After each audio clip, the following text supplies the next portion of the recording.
Hare Krishna. Hello friends, how are you all? I hope you all are doing well. This is Ritendra. I am preacher of Shrimad Bhagavad Gita and today I am going to talk about how to control our ego.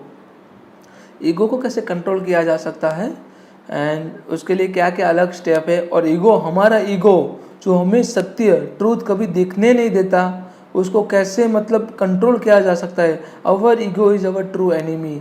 How to control our ego, I am going to talk about this thing in this video, and I'm also going to talk about aham and also the karma and ego, both are related with each other. But before I start my lecture, I would like to introduce Shrimad Bhagavad Gita. This is Shrimad Bhagavad Gita as it is written by S.C. Bhakti Vedanta Srila Mahaprabhupada from ISKCON temple. This is the most authentic source. This is best version of Shrimad Bhagavad Gita. I would say Shrimad Bhagavad Gita is the best version for humanity, by which we can learn how to live our life with a peace, with a moral values and good character. So thank you so much, and please read Shrimad Bhagavad Gita in your daily life. So let's start about our video about how to control our ego. The ego, aham. Aham is one of the most misunderstood term in Hinduism. In its purest and absolute sense of ego or aham is identical with a self, because in that aham in which we are thinking that we are doer of all things. Hence you have mahavakyas that equate the aham with a brahmana himself, aham brahmanism, or with a atma, aham atma. However, when this ego is subject to impurity of egoism, ahankara, egoism and ego both are related with each other. When we are thinking we are doer of all things, and the ego will convert into egoism, and the being develop a false sense of identification, the false self of identification, and accept it as a true. In this essay, we can understand about ego in the worldly sense and personification of egoism, the difference or the relation between ego and egoism. In Bhagavad Gita, we will find out two types of reference to ego, aham. One is subjective, the sense as I am, and other is objective sense as a reference to individuality or the sense of self.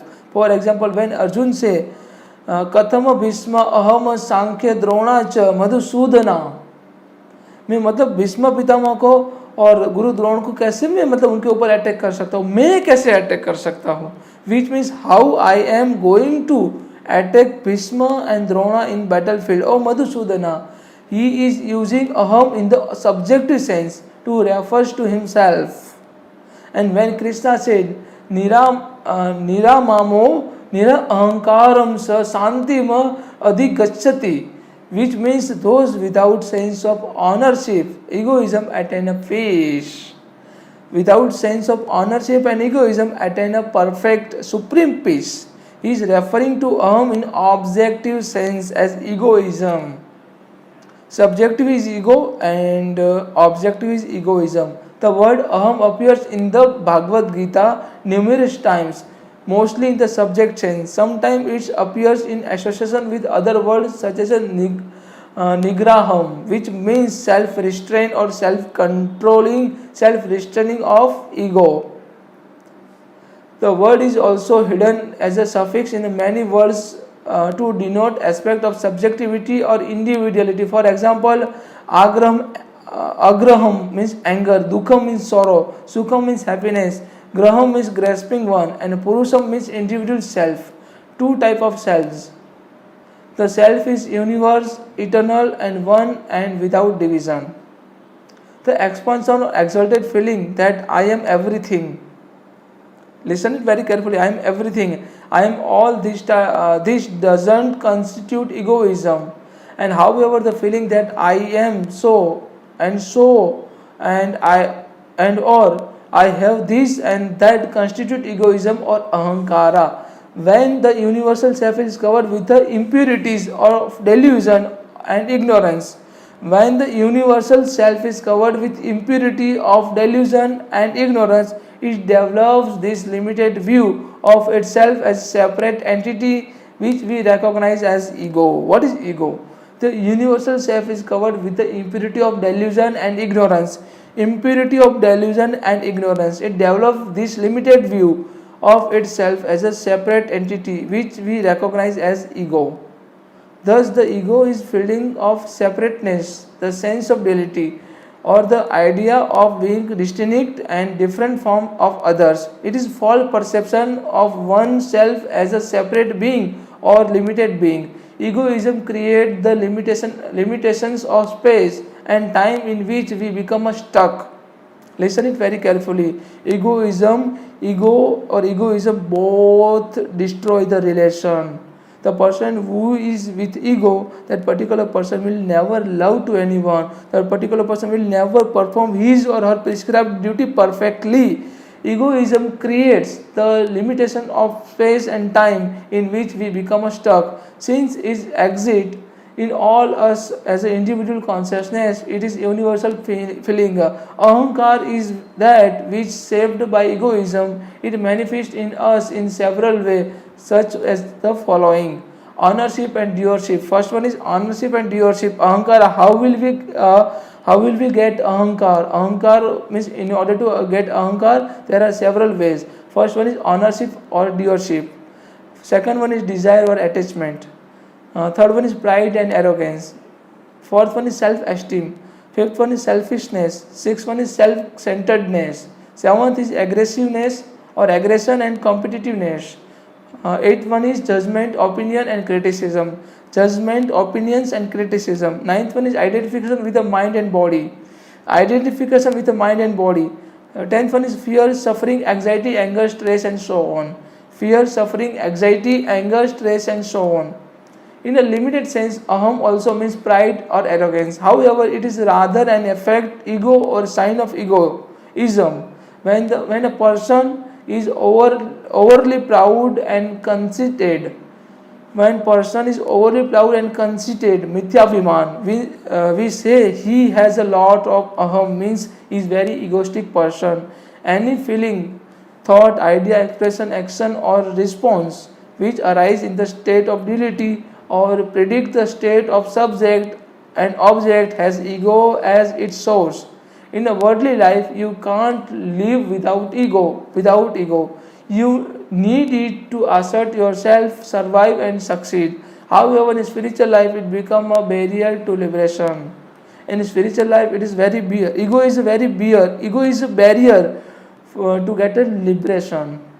In Shivism, Lord Shiva, Shivism, it is refers to as a anva, means atomicity or acting like an atom. Egoism makes a living beings, Shiva, feel separate and small, hence the expression.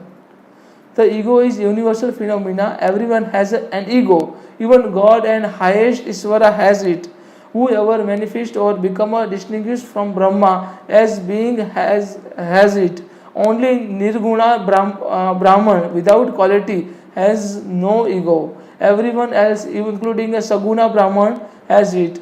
And however, its nature varies from being to being due to the predominance of the gunas. Like Rajas, Tamas and Sattva gunas are responsible for the development of the ego. In the purest, in Isvara, the Lord of Universe or manifested Brahma, since him it made of the purest Suddha Sattva, whereas it most impure in the Asura and being of the darker world. Our ego are mixed with light and dark, lightness and darkness. Hence our behavior and conduct also vary. Bhagavad Gita on egoism and ego. Subjective and objective aspect of ego are personified in Bhagavad Gita as Krishna and Arjuna. Lord Krishna personified the universal with the purest and the indistinguishable ego, whereas Arjuna stands symbolically for the limited self or impure ego consciousness, which is responsible for the atomicity, anava, or feeling the separation of individuality. Any separations or any feeling or emotion that we experience, even a little disturbance or discomfort, is due to ego. In a perceptual world, it is the source of all our knowledge, perception, feeling, and experience. In a truth, it is a but a reflection of our self only, which is a purest reality or pure consciousness. However, because it remains enveloped by nature's impure realities, tattvas, of which mind and ego are part and form the ego consciousness, one acts like individual and limited entity. Arjuna suffering is because of the limited knowledge and his sense of separateness and his identification with his body rather than his soul. His belief that he is doer of his action and his anxiety about the result of his action. Because of its limited knowledge, ego is usually ignorant and confused.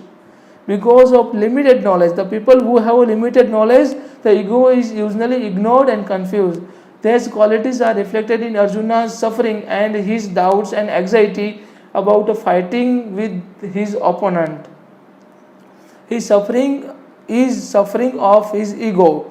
Indeed, in everyone, it is the ego which is responsible for suffering, anger, fear, doubt, desire, and attachment. According to the Bhagavad Gita, the ego is an aspect of eightfold of division, lower divide under divine nature, which is made up of the five elements: the ego, mind, and reason, and it is a part of physical realities, kshetra or field, kshetragya. While egolessness is a part of knower of the field of purest consciousness, ego makes us believe that we are the doer of all actions and responsible for them. Because of that, we engage in the desired hidden action and desire for the their fruits, whereby we incur the karma and remain bound to the mortal world. Bhagavad Gita states all type of actions are performed by gunas, which arise from the nature, deluded by false ego, the being, and thus thinks I am the doer. Bhagavad Gita, verse number 27, chapter number 3. Thus, ego is deluded belief that I am responsible for everything, and from the scriptural and spiritual perspective, it is a form of impudence or arrogance. The Bhagavad Gita suggests that if you think I am the eternal universal self, and the living accordingly, your action don't bind you. However, if you think I am this person with this name and form, and the perform actions with the selfish and limited notion, that they will bind you. Therefore, it is better to stabilize your identity in the universal self rather than in your limited self. If you dissolve or merge your limited ego in the purest ego of God, your life will be taken over by God Himself, and He becomes responsible for your actions, and is affirmed in the Bhagavad Gita, which recommend contemplation upon God as effective method to accomplish it. What is the solution to how to control our ego? From the above, it is clear that the solution to problem of ego or bondage is self-evident. In Bhagavad Gita, you can escape from mortal existence when you renounce your egoism and develop a universal vision of oneness and unity, in which you will not hold on to your limited belief, judgment, and perception. You renounce everything that separates you from the universal consciousness or act as hindrance. The idea which is presented in the sculpture to illustrate its adept yogi, which is pure in his heart, who is controlled himself and conquered his senses, and he sees himself in all beings and all beings in him. Therefore, he is not tainted. If you identify yourself with the universal self and overlook the duality and divisions of world, and even cultivate the universal feeling of oneness with the whole existence, it is so good start. In itself, it is a great sacrifice in which your whole life and actions become a continuous offering. So, how to control your ego? In order to control your ego, you just have to understand Sankhya Yoga. Then you don't have to consider you as your physical body or material body. You just have to consider yourself as a soul, and you just have to consider other people who are residing to you as a soul only. and by which you can only consider other soul as well as your soul as a part of super soul, and you can get free from your egoism, because you are not doer, you are not consider yourself as a doer of all activities. So thank you so much. I hope you all can understand. If you are having any question, any doubt, then please kindly put a comment. Thank you so much. Hare Krishna. Radhe Radhe.